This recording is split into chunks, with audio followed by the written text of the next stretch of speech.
Hi, I'm Aileen Mogis. I'm a coach, facilitator, and public speaker. And I'm Daphne Kasambala, former banker, entrepreneur, and mentor.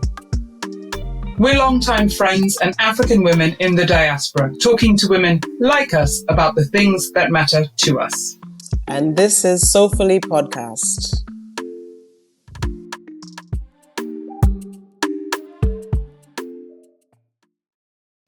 Well, amazingly, Daphne, this is the final episode of our first season as Soulfully Podcast. I know it's been so encouraging to talk to so many phenomenal women and to hear from people who've listened to us. We really appreciate everybody who's listened. We just want to remind you to subscribe. Don't forget to subscribe. Don't forget to pass it on to your friends. We will be back for season 2.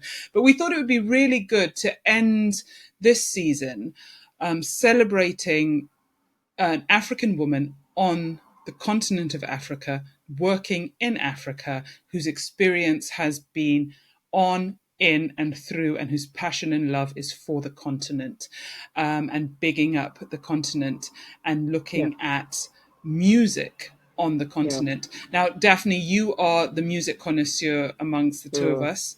How was this episode for you? Aileen, I've been listening to African music before it got cool. You know that phrase. I for long periods of time as an entrepreneur, the only company I had was the African music that I was listening to. So I've got a huge a list of artists that I listen to on the streaming channels. And I just appreciate music from across the entire continent. So to meet somebody who lives and breathes within the space, within the cultural and creative space of music in Africa was so fascinating to me. And she's so inspiring because not only is she somebody who promotes music, she's doing the job that she does is to create capacity, to build capacity amongst African musicians so that they can enjoy a decent and sustainable living out of their craft and not just end up singing because they love it and then just living in, not being able to actually monetize their gift. So the conversation we had on this episode is one I'll be continuing to the side with her because I want to compare notes with her in terms of what she's listening to and also what she's doing within, developing artists within the space. So it's it's great. And another thing that I want to say about our next guest is how much she just loves culture. This is a woman who truly appreciates her background, her upbringing, and African culture. So, guys, please listen to the end because this is one of our good ones.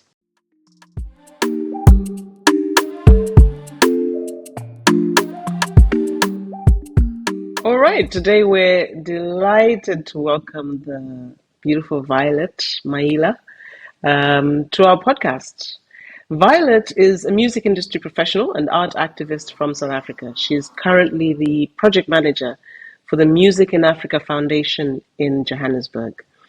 Violet's previous work experience includes a number of roles in music productions in Malawi and Angola, as well as a really popular East African music festival called Sauti za Busara, which is based in Zanzibar, where Violet lived for some time.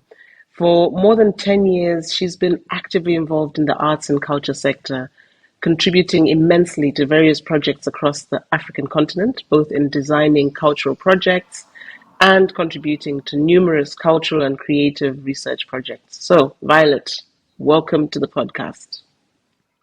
Thank you. So excited to be here today.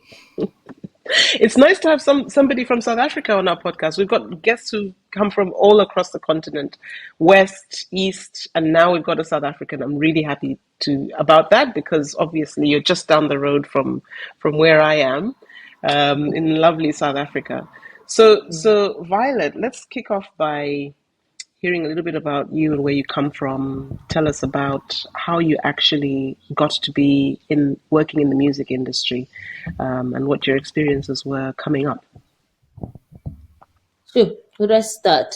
So I grew up in a little village in the north, in Limpopo, which is really just probably one of the most beautiful spaces across the country.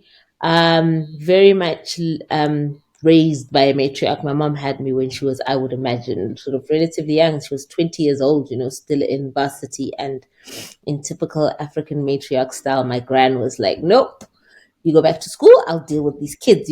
So yeah, I was raised really sort of formatively by my grandmother until I was about 13 years old, really kind of enjoying the joys of I guess it's sort of a peri-urban, peri-rural space now that as an adult, when I go back to where I grew up, it's for me, it was like village, but I look at it now and I was like, it's got kind of township tendencies about it. And I guess the space has evolved as well, but it's not as villagey as I imagine it to be.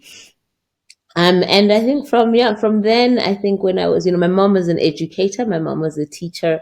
Um, and my grandmother sort of lost her partner and husband at a very young age. So it was quite interesting to see how she raised 7 kids as a single mom. Mm. And bless her, was able to, insisted and promised her now late husband, and both of them are late now actually, that she would ensure that all 7 of her children get a university degree. And she did it. So to Wow. come from someone with such assertiveness and such like focus, I think is a big part of what I am and who I am. And my mom as well, just like phenomenally, at 20 years old, you have kid. Your mother says, Mm-hmm. "Bagger that, let's go. You need to move on and get your education." And she does it and follows what her mother tells her to do. And to see what Mm. she's been able to do and achieve for herself is also just really, it's phenomenal. Like a single mom again, raising 2 amazing Yeah. children.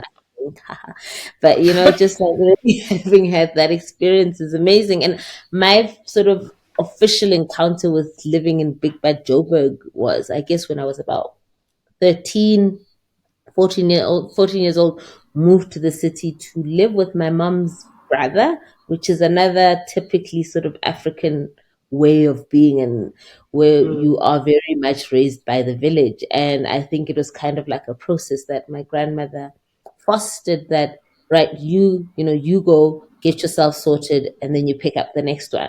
And it was that kind of Mm. thing. So when my mom's older brother was kind of ready and settled in his own way and had his wife and had his kids, then I kind of joined their family and was raised in that environment, which was really quite special. So as much as I was an only kid for about 13, 14 years of my life, I had, 2 sisters that were my cousins, so to in this sort of Western way. Violet, can I just ask you? I'm sorry, I'm just Mhm. jumping right in there, but I think this is really beautiful because I know we've spoken before about attachment theory and the bond between a mother and her daughter, and at the same time, and while I am a big advocate of the attachment theory and those bonds.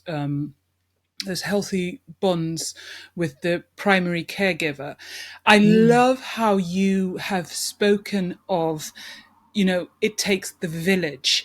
And I'm really curious with that. How much do you think you have been informed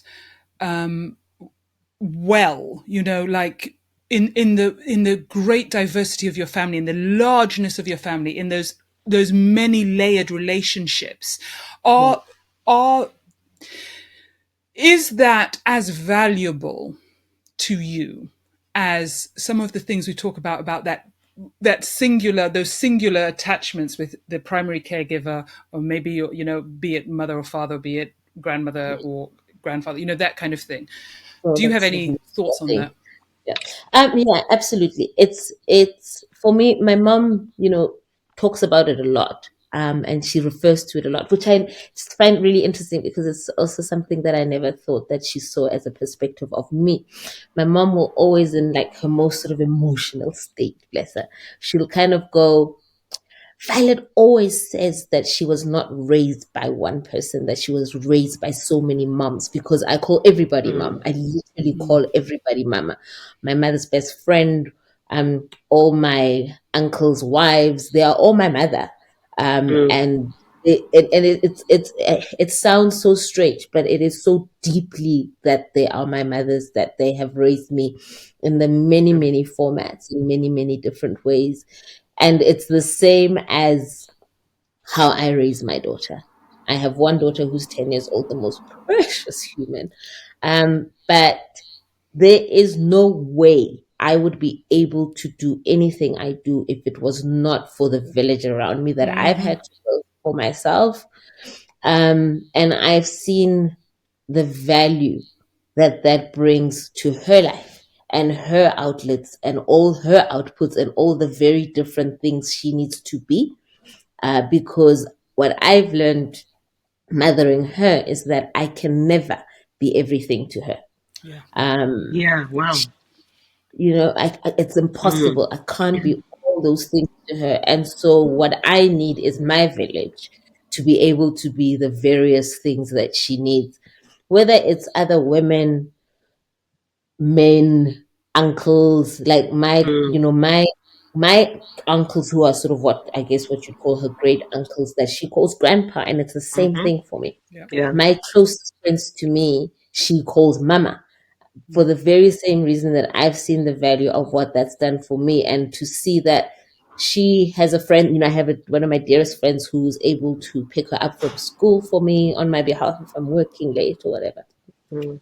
And it's always funny because there's things, so she demands that time. She goes, Mama, can Mama only pick me up today? And I'm like, no, you're doing the logistics for me. Yeah. And she'll ask because she's got something pressing that she needs to share with her, not with Mm. me.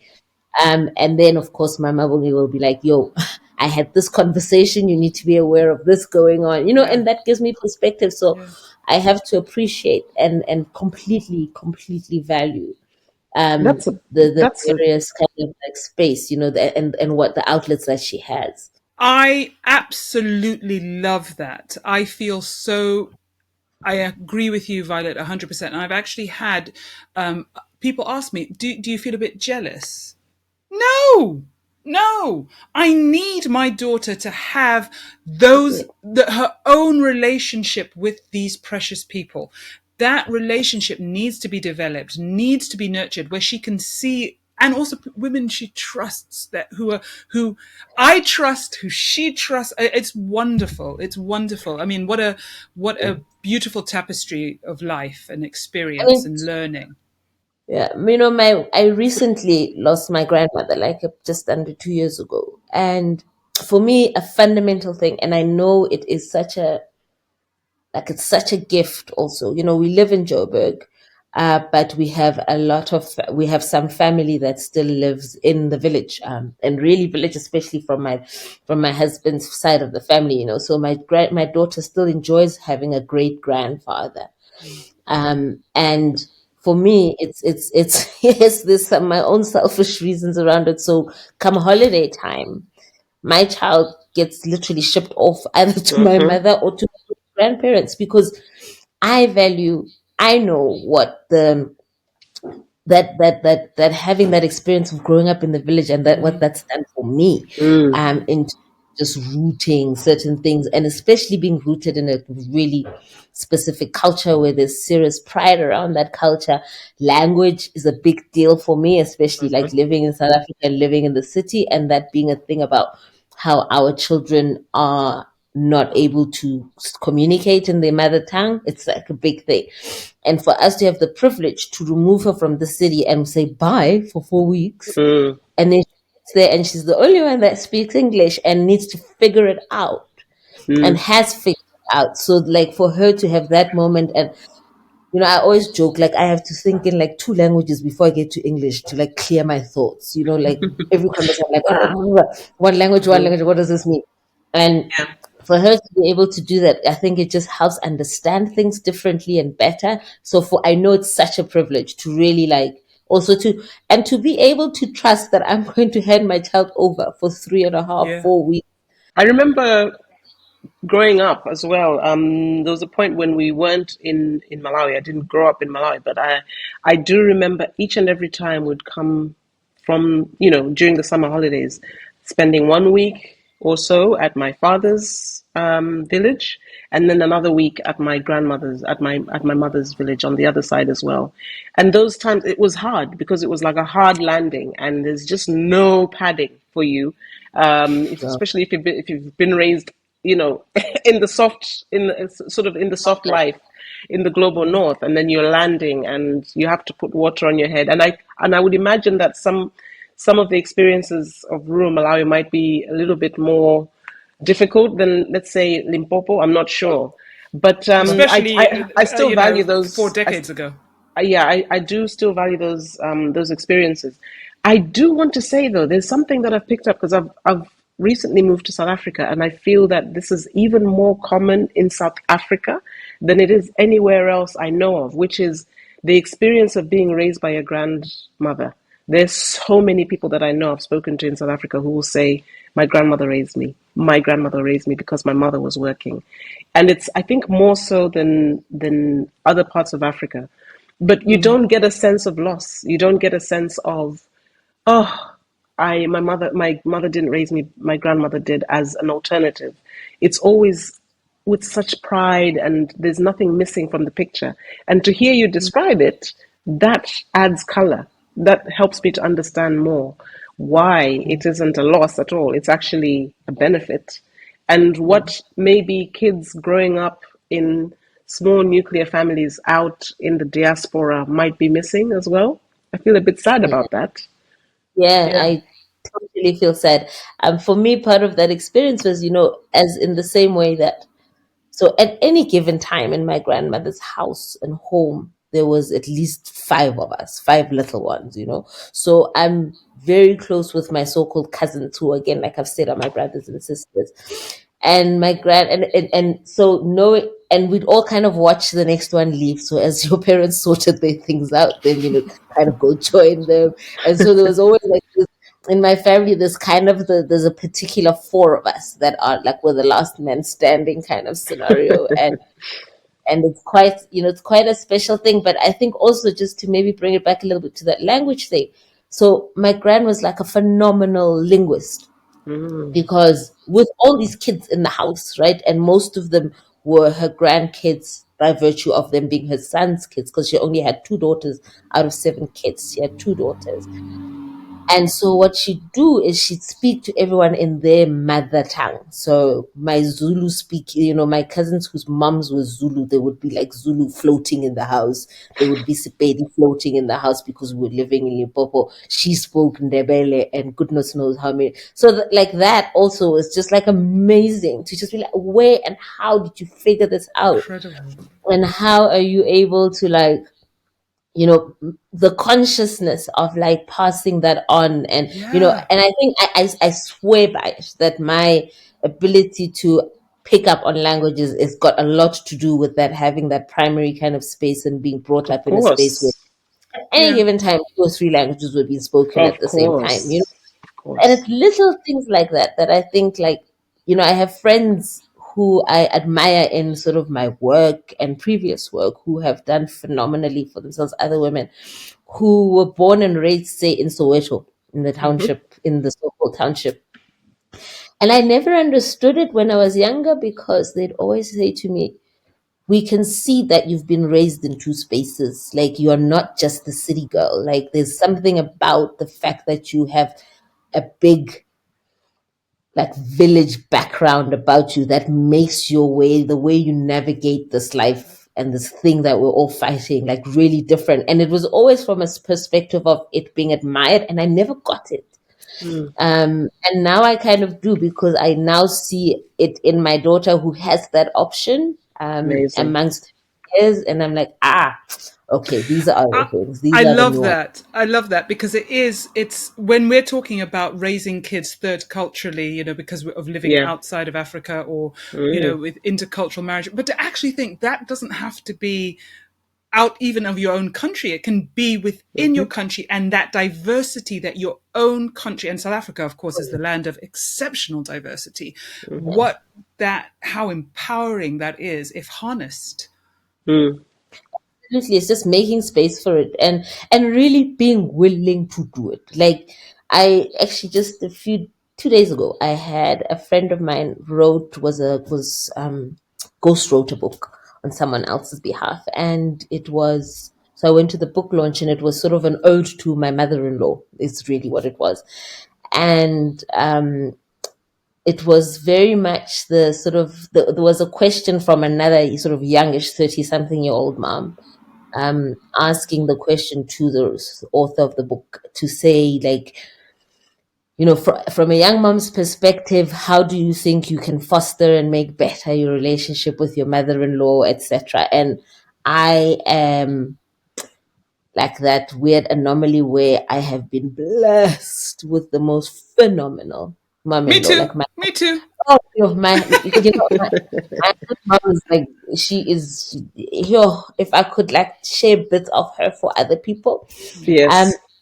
and there was a little conversation where she responded by kind of saying, we all know that our mothers are different with our children than they are with us. So hand those kids over, like share them, give them away, Hmm. let them take those kids and let them have that moment in time to teach them what they teach them. And these again are those things where you cannot be everything to your kid. You just can't be. So offer Amazing. that space, hand them over. I'm all for handing children over to other people. I feel like that pride in your culture, which is coming through so strongly, must have informed or must still inform your involvement in the African music scene, which Yeah. leads me to then ask you how, from that 13-year-old girl who has arrived in the big smoke, Igoli, South Africa, how she lands her first job, I think, with Sachi and Sachi, of all places, which is phenomenal as a first job anyway. So talk about how that happened. So it's that is a strange thing. Because for me, music lives in me in very different ways. It's not something I can't hold a note to save my life. I can't play an instrument. I can do nothing. All I do Hmm. is love it. Um, and and my very clear and vivid memories about music is from my mom's brother, Hala Herbert Shabangani, who, oh, look at me, here I go,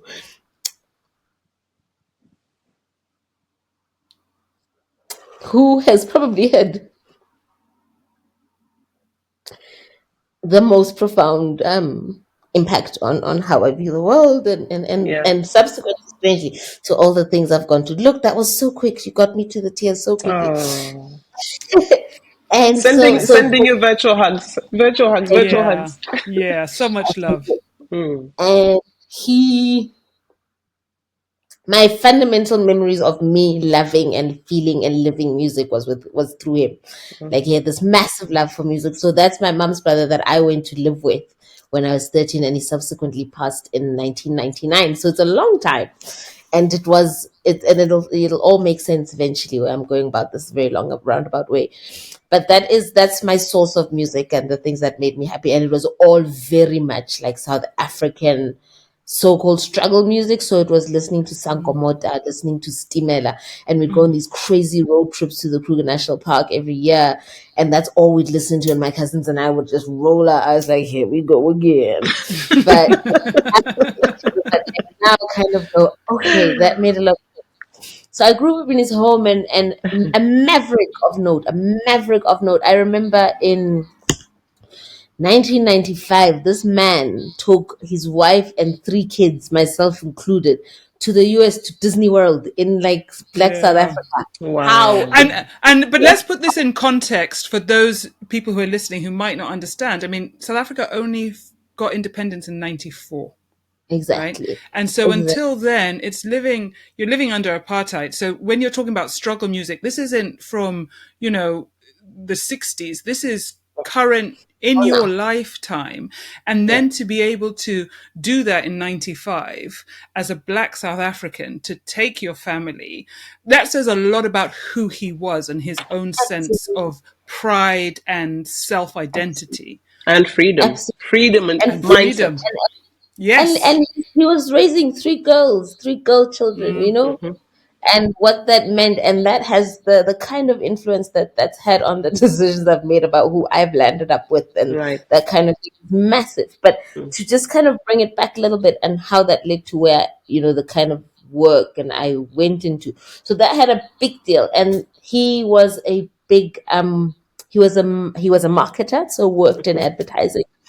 And at the time was sort of marketing manager, which was really like not common for, he'd just gotten a job actually working for Prime Media, which is one of the bigger media houses in South Africa, in 99. And I was in my final year of high school. And I will never forget, obviously, on the 22nd of October, he died in a car accident. I was a month away. No, I was 2 weeks away from writing my first of my matric final exams, which is the way you get out of high school.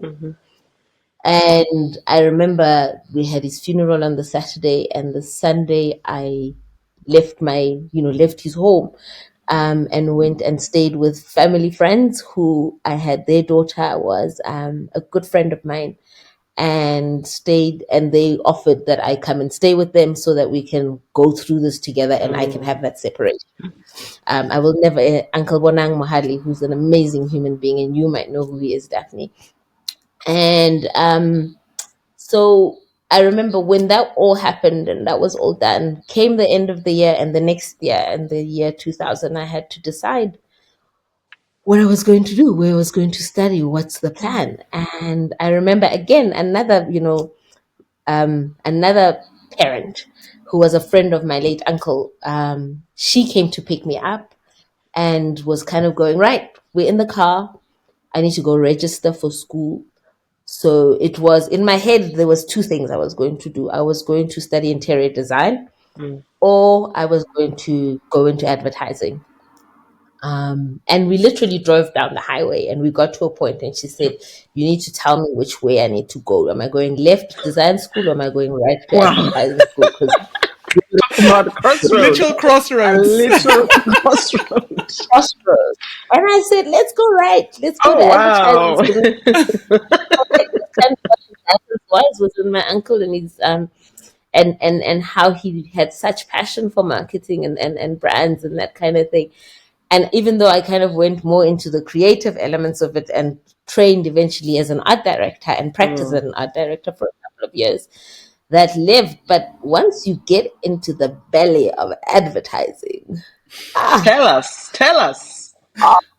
it's insane. It's insane. It's exciting. As like I was 20 years old, 19, 20 years old, and I was like, right, here we go. Had done an internship at Saatchi and Saatchi, and then got a job at what was then called Hurt Boys McCann Erickson, which was the first Black-owned advertising agency in the country, which is phenomenal.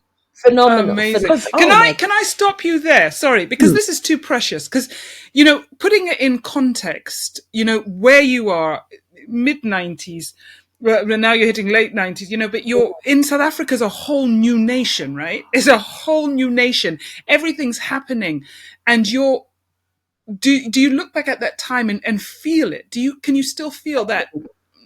And especially like outside, as when you're in like this sort of creative industries, right? And I think that generally is the soul and the like the stuff of an expression of any country or reflection. Yes. Yeah. So here I was in like a Black-owned advertising agency in South Africa. Yeah. Like with like masterminds and people that I know my uncle had worked with, and meeting other like Black girls with dreadlocks, and I'm going, oh, like there's a lot of us, and it's a real thing, because in the madness I still lived a very sort of sheltered and comfortable life. I think a very privileged life.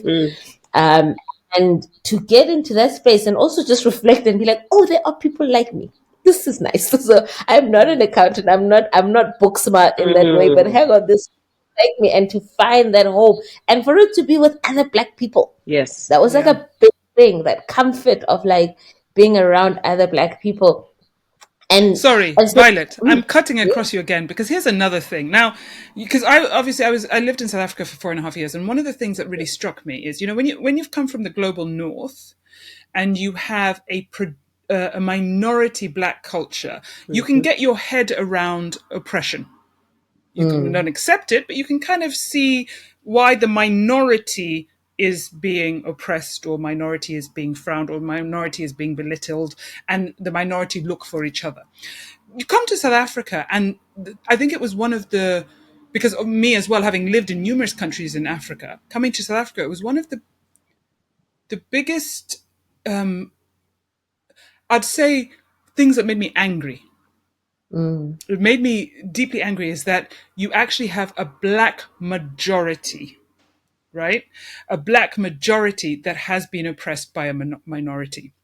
And the idea then of finding, because here when you're in the UK, you hear this a lot. It was nice to see people like me because there aren't so many, Yeah. right? Sure. It was nice but to hear you say that in a predominantly black country, in a predominantly black space, to still find there aren't many people like yourself in the creative industry. Not, I mean, there are black faces everywhere, but within that chosen industry. Yeah. Is that kind of what you're saying?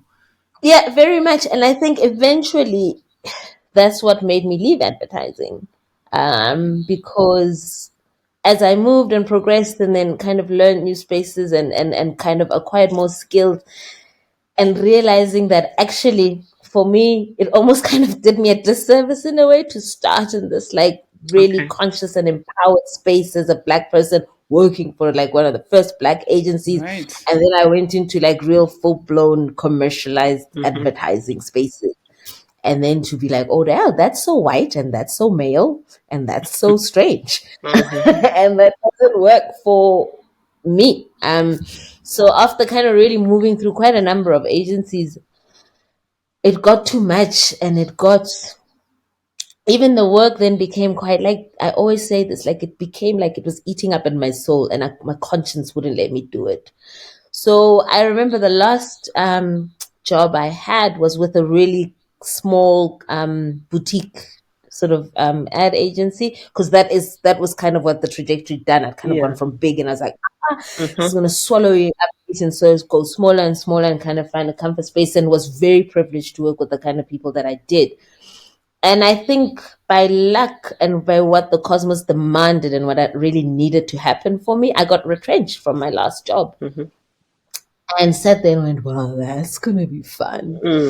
And I've been seeing my partner for a number of years then. And then that was I'm glad I was able to conscientize myself to the fact that that was something big happening for me, and that it wasn't just by fluke, and that I'd now have to go and find another job and da da da da da and all of Yes. that. It's like a moment where something needed to transform and change. And How I'm so grateful that I how saw. did you know? How did you know? Because I think I think that's so important, is that how do we know these moments that are transforming? Because rather than things just happening to us, how do we To us. know how Yeah, to yeah. harness a moment for us? I think like I had no plan. Yeah, Like because I I did had want to say, I think a lot of these things come to us with hindsight, with the benefit of hindsight and a bit of space between the actual event happening, and then us being able to look back and think, "Ooh, was that what that was?" that well, exactly, absolutely. But I think now retrospectively, I can say that I didn't have a plan. I didn't know what was going to happen. And again, at that time, my partner at the time had kind of been going through his own process, and he'd been traveling the continent a lot, like pack his stuff, be like, yo, I'll see you in 6 months. Where are you going? I don't know. I'm going to cross some borders and I'll be back. So he did a lot of that and came back. And every time he'd come back, I'd be like, who's this guy? Like, this is like, you're bringing so much more. Like, what is this thing? And we'd been together for a while. And I remember we sat, and he'd come back from a trip, and I'd gone and joined him up in Tofu in Mozambique. So he was coming down from Uganda, and I went up, and we're like, oh, let's meet in Tofu and we'll come back to SA together. So I packed my bags and backpacked my way in the same way he'd done. And we came back, and we had the most amazing time. And we came back, and he was kind of like, what are we going to do about this? And I was like, I don't know, but we're going to figure this out. And he'd always kind of worked for himself. So he's an architect, and he decided he's going to do this thing by himself. And I thought, okay, this experience in Mozambique was really interesting. I know what my joy things are, so let me start exploring those things. And I just did. And as you'd have it, if these things are supposed to kind of come your way, you kind of open your heart and yourself to it, and they do. And I have Stop. a cousin. Stop. Because you see, I think this is another thing. you said I know what my joy things are. I love that. And while I deeply appreciate you throwing that out there, I think a lot of us, especially women, don't actually know what our joy things are. Yes, please tell us what your How? joy thing is, Yes. first How? of all. What for you? What does that mean? A joy thing. For me, a joy thing is it's the thing that's going to allow me to keep going without thinking about it, right? It's the thing that's going to just like everyone else, I question a lot of my decisions. I question a lot of like the choices I make. I question many things about myself and about how they affect me. But the joy stuff is the stuff where I just go, peace, this is fine. I don't, no one needs to know, no one needs to understand. I'm just going with what it feels like. And if it feels good, I'm going with that. So So it whatever sounds like an intention, alignment. It sounds like there's a real yes, alignment within you it where is. you've got this, There's a your head, serenity. heart. Yeah. hmm There's a Yeah. serenity about it. And so I'm gonna make, and for me, that's it. Like that's what music Mm, does for me at this point. Like music is like it's my constant. It's the thing that it all comes back to that mm-hmm, as like the center. Yeah. Whatever mm-hmm. random decision I make, it like this is where we come back to, Yeah. and to be able to like Yeah, again, hindsight is a wonderful thing. To just know that yes. that's my solace, that's my space, and that's the biggest connector and one of the most wonderful connections that I had with my husband. Like that, it was all about the music. I met him at a music festival, Right. Mm-hmm. and it's those kind of and that's the thing that holds and brings us back to kind of what we have. And so in that time where I was in limbo, like in Mm, limbo in the sense that I didn't have a job, that was the thing that music got it back together for me. I remember my cousin who was I guess at the time a practicing sort of cinematographer and into film. Also, by goodness knows what fell on his lap and how it happened, got this gig to go and film a Wyclef Jean concert mm-hmm. in Angola. And he calls me and he says, I got this gig. I don't think I can do this gig, but I took it anyway because I knew you'd be able to figure it out. Was he a Oh, I man? love Was it. he a man? Yeah, I'm There a you grown go. man, exactly. There you go. My cousin's brother. Because I took it. I don't know how, but I figured you'd figure this out. And I was like, what are you talking about? I'm an art director. I make pretty adverts. Like, that's what I do. He's like, no, you've organized so many things in my life, and you know our family always we also organized it. Everyone knows what we gotta figure this out. It's real money. You need the money. Let us figure this thing Amazing. out. And I was like, I, and we did, and then that was it. And that was the most my first introduction into doing a music gig was okay. doing a concert for Wyclef Jean in Angola. What is this? Wow. Amazing. Yeah, But I also wish, kudos to your cousin. I wish more of us Yeah. yeah, women bless. did that because you know how men literally will get some, they'll go for the thing that they can least do and they'll move forward with confidence. Whereas we're like, oh, I can only do whatever. So kudos to your brother. Thank you for that. Frequently let dramas just present myself and say I'll figure it out. Yeah. Because like it was life changing for me. It literally was life changing, and that experience was as intense as anything I've done post that. Okay. Like Wycliffe Jean was in Joburg. We had how do I know how to charter an aeroplane? Like Wow. it's that kind of thing. Had to charter a plane, take some production stuff that we weren't able to get to Angola, and do a stadium show for Wyclef Jean. And we did it, with Mm, a great team that we're able to put together, and we did it. And for me, I was just like, wow, that felt so cool, and that felt so good, and that felt so amazing. Again, And with that that had music, gave you joy. That was and your that joy. was enjoy bit, mm, and that again, it came to that thing about remember how you used to sit in the car and drive with Uncle Hala to the Kruger Park and listen to Sankomota. Those feelings. This is all that stuff. mm. And and then that was it. That was it. I was like, okay, this is what we're doing now. We're Okay. doing this music producing and we're going to figure out what it means, and just production in terms of putting up events. And so I had the opportunity to freelance for a while. So after that one, the client was really impressed, and then I got a gig in Was Malawi. this Lake Then I of did a few Stars? others. Was it the Lake of Stars No, Festival? it wasn't. that it was actually for Coca-Cola, Oh, I interestingly enough, if see. I can do I that. see. And also then they do these sort of music, so like these music related things, and you kind of just produce those Mm. for them. And then to just bring it back, then we had, then I was doing this for about a good 2 years, and my partner was had itchy feet, and I was like, I'm not letting you like do this by yourself again. I want in on this. And he was like, let's go. Let's just go. And we both sat there and looked at each other and said, that sounds oh so nice. Your petty parents, my hardcore family are never, because that's how we were raised. Mm. I'm not gonna let you live with a boy and you go gallivanting Mhm. and you are with a boy. That's just never going to happen. And so the conversation in the bath then became, oh, let's just get married and then he leaves alone and we go and it'll be fine. And I went, But I'm also really curious because from my experience with South Africa, a lot of South Africans don't, and I may be generalizing, but are not necessarily comfortable going into the rest of Africa. True. Very, very And true. very much, it's sort of like almost that's Africa, we're not Africa. What yeah, was that's different for you? Because I'm loving this that you're firstly backpacking into Angola and then Mozambique, and what was for you too? What was different? Why was it? Sounds like the call of Africa was great for you. yeah, I think it's that for me, it's that seed that my uncle planted me about being exploring and Okay. appreciating that there's so much to learn from everywhere else. So travel for me was not ever anything that was um like scary. And for whatever reason, I can't tell you why, but I have had no desire to go to the global north and to the west to travel. Like it's just not something that has resonated with me at all. I have always found my continent to be more interesting.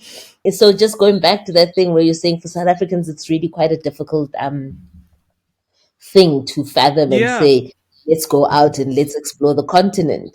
But it was just, I don't know, it was like Africa calling, I guess, and we just kind yeah, of and got so, to but I also love that you say that around actually saying, you've had no desire to go to the global north. I know that Daphne and I have spoken recently, and she actually said something very similar. She said, "Look, when we're talking about vacation and holidays now, it's Africa.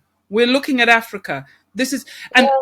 I love you speaking into that because I think this Africa's so vast, isn't it? And to actually begin to appreciate the wonder and the magnitude of Africa for and the Africans as a familiarity also, destination.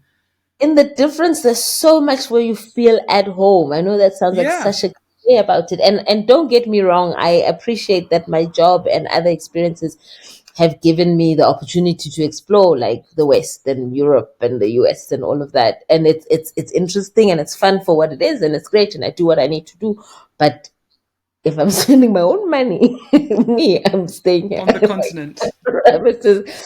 But so now you're in you go up to Zanzibar, and you're living there. And what's the music? What's going on with you music wise at this point? So I'm just like we're missioning, we're going around. We actually stayed in Malawi for a while, visited some friends up in the north who we met Yeah, yeah, you were in Carter Bay. I remember you Mm. telling across me the that. bay. Yes. Beautiful in Carter Bay. Oh, Love it. yeah. And so we were there, and then because we didn't have a traditional honeymoon, my husband said, "Oh, I want to take you to Zanzibar because he'd been there." Da da da. So we get to Zanzibar, we chill. It's the most amazing time. We're backpacking budget, can't afford to stay there.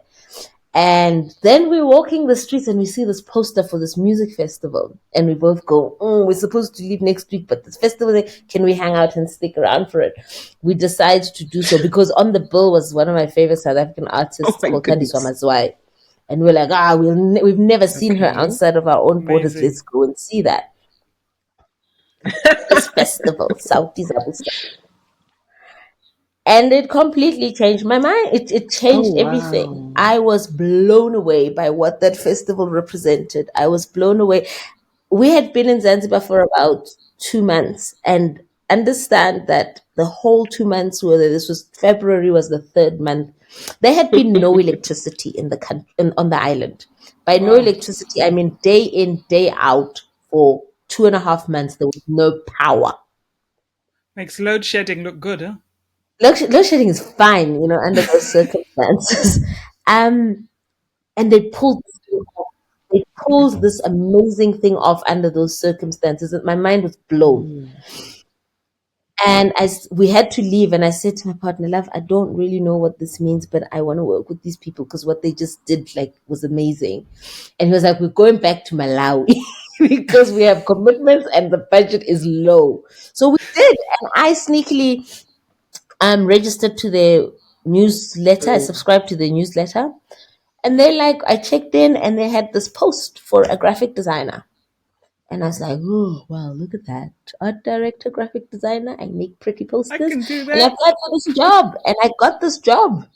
And so we, again, in our nomadic way, made the decision that we're going to give this a shot. He was like, listen, I did not intend on working and staying anywhere put for so long, but this is a decision you've made.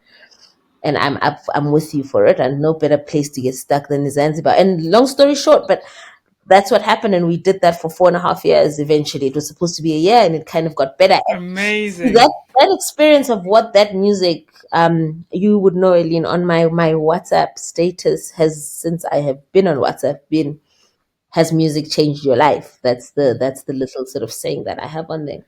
It's such a thing because I love music. I do love music, but I don't have.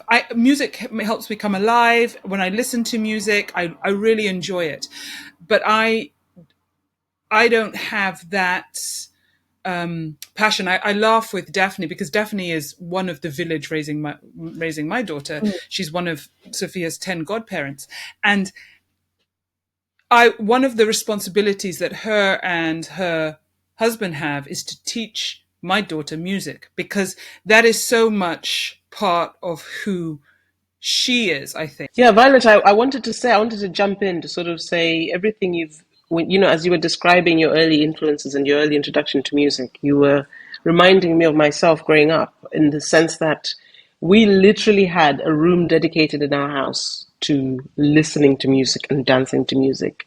Our parents, every weekend, bring work colleagues, their whole community in, and they'd be down in the basement, and they would blast the music as loud as they wanted and dance until late. And our little kids would just be there. And my parents' record collection was everything from Mbilia Bell and the Pepe Kale and the early Congolese, all of those, all the way through to the West African Mm, Afrobeat music to Engelbert Humperdinck and Harry Belafonte, everything, the whole spectrum of music. And it was the same with my husband. And growing up, and I obviously bringing up my kids, we just listened to a wide variety of music. There wasn't anything intentional about it, but we've ended up with two kids. One of whom is a music writer. She's in the media, writing about music, and the other one is a musician. And when they to hear them talk about music, you think, oh my gosh, it absorbed, it seeped into their it's funny. I pores. was about to say, I watched my daughter walk around the house, and trust, she knows exactly who Katy Perry is, and she'll do that. And but then she'll also sit in her moments, in her very intense quiet moments. She goes, Mississippi, God damn. I'm like, oh, we in Mississippi. Oh my goodness. And I'm like, okay, that's where your Wow. head is at. Or she'll get on a Miriam Makeba country girl. And it's not like I it's not love pata pata. it. You're not singing pata pata, you're singing that Yeah. song that no one really knows or heard of. Yeah, Sorry, and I'm my just interested as well because music is so defining and it's such, the arts and culture is such a indication. Like Violet, you were saying, you can see where society is and what's going on with the music and the arts and the culture, and it's an expression of so much more than just sound and pictures, right? That's not what it's about. It's an expression of who we are and how we relate and how we experience the world. How important is it for both of you, these you two mothers who have really instilled the love of good music into your kids, that music, African music, is is celebrated not just for yourselves and your families, but for Africans in general and the world in general. I think the thing that makes me sad is when I think about, let's say, Malawi and musicians that came up in the 60s, the Ndiche Morales and several others, Jamandas and other people like that, who pretty much are living in poverty. They never benefited from their craft. They did it for the love of it and purely for the love of it. And they've never really enjoyed the kind of success financially and materially that their counterparts have had in the global north. I just wish that things change for the next generation. And I want to see more Thameses, more not just the ones who are popular musicians, but the ones who are crafters. You know, the kora players from West Africa, the just people doing more traditional folksy type music. I want to see them enjoy success across the continent, because within the continent of Africa, there's enough of a market to actually sustain most of these musicians. That's the way I see it, and I think we don't just have to rely on the global north to validate how good they are. You know, it's great that Burna Boy is doing well, but we can also nurture and support and validate our own musicians who are, let's say, if you're in South Africa, I can appreciate an Angolan musician. I should be able to appreciate a Kenyan one. And not enough of them are actually enjoying that kind of cross-continent success. So for me, this is exactly, it scares me sometimes to stop and think about what else am I going to do if I'm not doing the work that I'm doing at Music in Africa? Because it is, just to give you a little quick context and background, the organization started as like an idea, from the current director, one of our founders, Eddie Hatichke. And the idea was to just like create a centralized place for African music content. And so it kind of started in the format of this portal that was the dream was kind of made, or the idea was to sort of, that's where African musicians network, gather and connect with each other and the rest of the world. So it's this portal where you can create an EPK and get your music on there. And then whoever wants to know about it, then move to content around African music. And it's substantially grown over the years. Actually, this year we're celebrating our 10-year anniversary. And then when you kind of start to engage musicians, then you realize that there is fundamental needs, I think, to speak to a lot of what you're talking about, Daphne. And so this other sort of section or department, which is the department I manage, we call it the projects department, around we need to start to think about other things that service musicians outside of putting them on a stage. What capacities are we building for musicians? What spaces and what knowledge and information are we giving them to understand that they're a business, that they're something profitable? So we start designing these ideas, we start designing these things, these projects that we think will serve as artists in a big way. So we have projects that run like a full spectrum. We have art programs that are speaking to indigenous knowledge systems. So one of my favorite projects, all of them are my favorites, but we have like a project called the Instrument Building and Repair Project, where we are teaching young musicians or people, or practitioners to build and repair indigenous African instruments from across the continent. Amazing. So we find like masters of kamalengonis or masters of marimbas or mbiras, and they come, everyone disappears for 2 weeks. We go somewhere, you learn how to build it from scratch. You learn how to fix it if it's broken. You learn how. So the point is, you learn how to do that. You go to your community, you kind of doing this heritage preservation thing where you're teaching people about it, and in your teaching, you are earning money. So it's like full circle stuff. Then we do lots of things around. We just did an amazing piece of research around revenue streams for African musicians that was funded by UNESCO, and we had like this amazing opportunity to go present it at UNESCO. That's like a huge deal for us as a in Joburg, an African organization based in Joburg. And that's it. Like that for us was, let's do research. We have COVID or other sort of situations. How, if you are a musician and you learned in COVID that you could not get on stage and perform live and thus could not earn, that is your biggest money earner where you get direct income.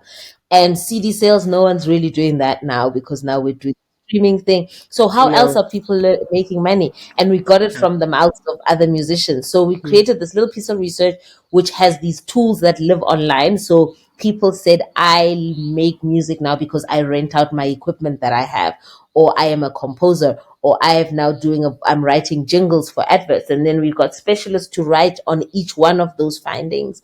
And that lives on our website as a tool. So it's Okay. never just let's do things, but it's like, what else? How's Right. this going to service? People can access this stuff for free. So outside of like the enjoyment of the music, that other stuff which is Yes. like invaluable and really important, like artists in the South African context and probably more so across the continent, like musicians understanding the very difficult space around collection societies like the SAMROs, the people that collect royalties on your behalf. Yes.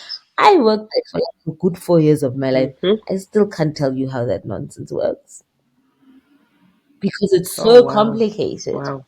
right? And so to kind of like Hmm. create a space and build capacities for musicians to understand, okay, so if I'm writing a song and it's me and Eileen and Daphne, and Eileen is doing this bit, so let's decide 5% goes to this one and write it down and contract it. But it's like it's a machine, right? And people don't really know how it Right. works. And it's the language and the history around it is also really difficult because people Right. also don't feel like they belong in those spaces. But these are spaces where you can earn and learn because there is no shortage of talent in our continent. There isn't. There's no, excuse me, there's no shortage of consumers and people that would love to do this. But it's just about positioning. And I think it's also like a self responsibility on musicians. We're on a big drive to really start to talking to musicians to a place where we're going, you are Mm. all you have to yourself, eh? And like what you have is what you have. And you are the business. Yeah. Look at yourself from that perspective. Learn all the many, many things you can learn. Yes, we appreciate and understand that the challenges exist and will forever exist. I can But really you are relate the to that. business. So how do you value the business? How do you position the business? Because you are your moneymaker. Like, and that's really where we're trying to be, and that's kind of the messaging we're trying to do. And then we get out of our comfort zones and we do a really amazing, probably one of the most important and one of the biggest music trade shows Mm-hmm. on the continent, called Access, and we move it across different countries every year because again, it's important to cover the entire continent. Um, Yeah. and again, so that is an opportunity for Mm-hmm. industry to meet, conference talk through all the stuff, record labels, and I'm talking majors, indies, the across the spectrum. And then we also Mm-hmm. offer opportunities for musicians to then showcase because our audience is so global. So we have festival bookers, promoters that come in and come to Access because one day it's a platform to talk about the African music business, and two, then there is this element of seeing the talent and having direct access to the talent. So So how many countries are you touching with this? This is a lot to achieve in the 10 years so you've been around. How many countries are you spanning with your So activities? access that so we service the entire continent in as much as we can with Mm-hmm. all our activities, right? Access is in its sixth year, and we have touched, I think, two West African countries, being Ghana and Senegal. We've done East Africa. We have touched on Nairobi and actually Tanzania, and we're doing a second round. So we'd go and we'd walk into like the Lion's Den every year with a new country, new language, new dynamics, new everything. Amazing. And this year we're trying a new strategy. So we're going back to Tanzania to do it again this year. Mm-hmm. Again, because there's more value when you kind of come back and you can reflect and that kind of thing. So we really try and service the continent at large, especially and also specifically through our content. Like our content is really, our website is the go-to for information on Okay. African music, whatever it is. And Okay, so I with am that being so said, because inspired by obviously that. we'll want to put your website in our show notes. But what mm, is it? What is your website for people it's to go and it's visit? musicinafrica.net. So on there you will find Like again, a lot of these projects that I just briefly spoke to you about. And then you will also just find a lot of content, but also most importantly, a lot of opportunities, funding opportunities for African musicians. So whatever we know about, Mm. if the Hiba Mm. Fund in Nairobi has a fund going for artists to Yes. go to residence or whatever it is, Right. we will put all those opportunities out locally and in locally, continental, international. We'll put all that content Wonderful. up. Yes. So it's that it's a Yes. really great resource for information. And then we are funded mostly by Europe, Mm-hmm. which is always a very interesting dynamic, But it's really amazing. Mm-hmm. Actually, we are funded by the Siemens Stiftung, which is the Siemens Foundation, and they fund our core activities and what we do. And to have those kind of like that kind of support and donor support from organizations that see the value and allow you to do Mm. what you know needs to be done is a really good place to Those be. are the two key things, right? Yeah, Not only seeing the value, but actually allowing you to do what you need to do. yeah, So many and times that doesn't they happen appreciate that you know what needs to be done because you have better on your own context, turf. better Yeah. where you are, and so to be Absolutely. able to do that kind of stuff is very fulfilling. That's why I said I'm scared sometimes about, okay, so if you decide to leave this job, what you come to? Well, but now, okay. So I do know you. I know you well enough, Violet, and I know Yeah, another one of your joys is in the kitchen. I've yeah. eaten your food. I've eaten your food. I've eaten your baking. I know how good that is. I'm a feeder. So I'm a feeder. Let's just get that out of the way. This is another thing. Like, it's my extended family's love language is food. We live, we do Oh. everything we do is in food. It's a little bit scary, and I'm vegetarian. Hey, in that madness, I'm the one that chooses to be the vegetarian. So again, it's another plug point and another like reference point to my grandmother, um, who in actually a struggle to raise 7 kids without your husband being there anymore and not being employed and figuring it out and looking after all your grandbabies because your kids continue to make some babies. Um, you know, she then would make sure that we are sustainable. My grandmother also maverick of a woman. I'm gonna. The tears are gonna come again, and I'm gonna stop them. But it's so my grandmother baked her own bread. These are my stories, right? And then I listened to my mom and her siblings about their stories with how resourceful their mother was. Like I remember we used to make like soap bars with my grandmother from like animal fat, from like pig fat Wow. that she gathered, and then we'd put it in this like big thing and like it was proper like cauldron stuff and make like soap because that she couldn't afford for it to be any other way, and she'd bake bread for us. And then we were all like, then she had a massive garden that we all worked the land and would go and pick the green beans, and then we'd put it in a dish on our head and go knock next door and every other door and sell green beans and sell curry powder and chili powder and whatever else we were sort of farming on her little farm on her property. And so it's always interesting. It's funny, I was having this conversation with a friend a couple of weeks ago, and we are talking about like coffee creamers, and he was saying something about like for him, I think his wife had bought coffee creamer because she's lactose intolerant and was done with the oat milk and all of that. And then she was like, "Oh, coffee creamer." And he was like, I was mortified because coffee creamer for me represents poverty. And like, when my family cannot afford milk, and like she's bringing this into my life and I'm trying to be like a productive and like constructive man. And my wife bought coffee creamer. And I looked at him, I was like, yo, dude, that's a different experience for me.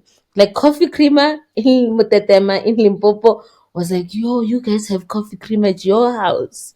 That's so interesting Yeah. because that would never happen because we had milk because that was cheaper to go and get the milkman Yeah. to bring the milk. So food is like a big thing. So from that and just gathering and talking to each other about food is a really special thing. It binds us together.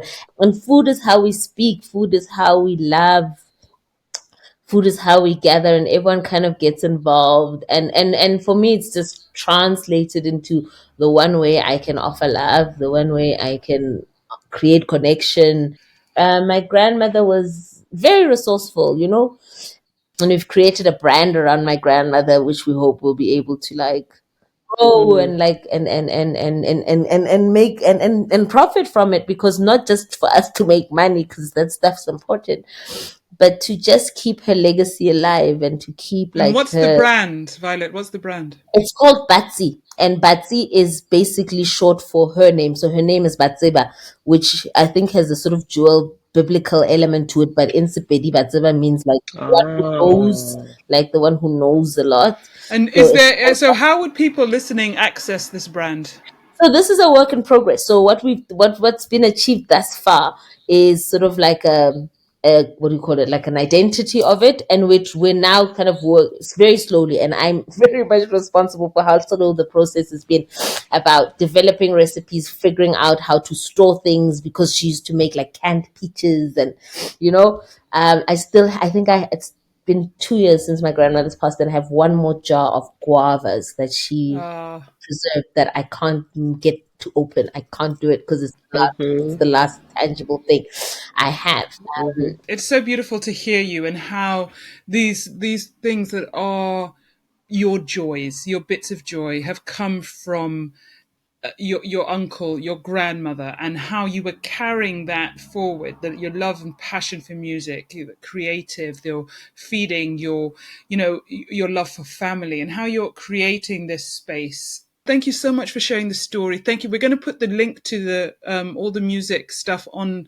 our show notes. And Thanks. I guess the big thing is to encourage anybody who's listening to make sure we know what's happening in the music industry in Africa, right? I think And that's support it. For me, support that's it. that's really like in whatever that means. Like if that means you're listening, you're please buy music, listen to music, go to live shows, because it's not if I can guarantee it's much more of a benefit to you and your soul than it is for the musician that's giving so much of themselves. Like don't ask for the free complimentary ticket. Just buy Oh. one for a friend Mm. or gift a friend. And engage these things. When Music in Africa has a button that says donate now, just do it. Like, because Mm-hmm. it's these things, these are the only way we're going to have like active citizenship participation, is when we just genuinely like start doing stuff for things that matter. And I appreciate how much you guys engage, and appreciate like that you thought that I had anything of value to say is really, really, really kind. And reflecting, just kind of going, okay, it is important to love what you do, and like that's it. Like just do that. Love it and Yeah. do it because you believe it's important. And it's not about passion. Like passion, I feel like we need to find a new word for saying I'm so passionate about, because that just makes it seem so removed, and that you're just doing things for the sake of the fact that you like to do. But I do it because I love it. I like your joy bits. Joy. It gives me joy. It's my Yeah. joy bits. It's really is my joy bits, and I'm here for it. On that note, thank you so much, Violet. This has given us joy. We hope that you have had some joy in this past hour with us at Soulfully. And may the joy of music continue to fill all our hearts. Um, thank you for joining us.